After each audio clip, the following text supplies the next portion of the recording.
Welcome back to Raw Sports Talk. I'm Chris, your favorite stat reader, and we have the Celtics hosting the Wizards. And the Celtics are 10.5-point home favorites. The over-under is at 228.5. The Wizards are plus 400 on the money line, and the Celtics are minus 535. Now, these are the overnight odds. They will change the closer we get to tip-off tomorrow. Head-to-head, there really hasn't been much of a head-to-head because the Celtics have been good and the Wizards have been bad. The Celtics are 9-1 against the Wizards in their last 10. The Celtics have beaten the Wizards the last 8 times they've played them. The home team is 5-5. The favorite is 5-4-1 against the spread.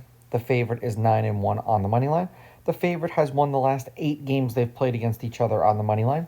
The under has hit in their last 4 meetings, and the over is 6-4. And I say this a lot when good teams play bad teams, and granted, the Celtics are very hurt, so they're not going to be a good team this year.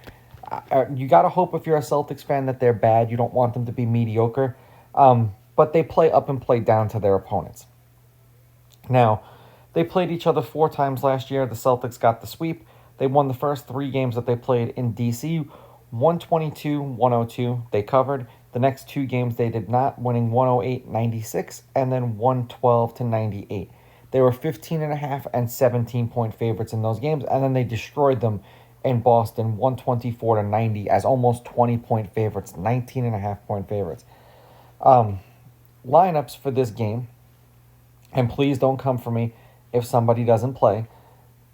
For the Wizards, it's supposed to be McCollum, Coolabee, Champagne, George, and Sarr. For the Celtics, it's supposed to be White, Pritchard, Brown, Minot, and Keita.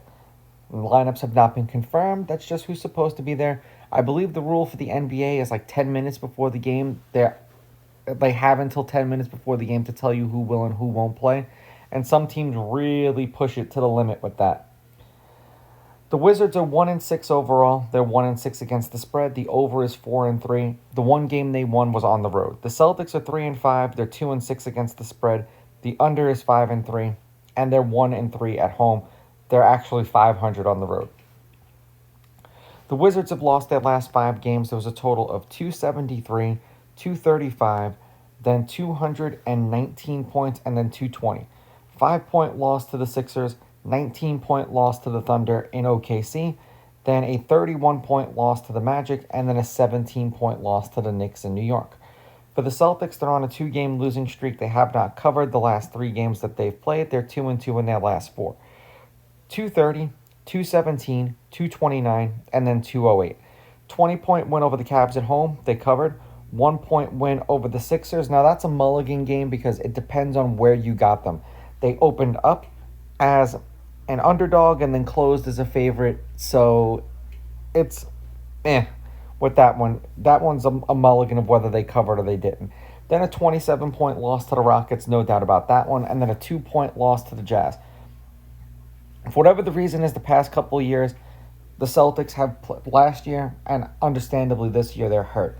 But the Celtics played better on the road than they did at home. The Wizards are a terrible team.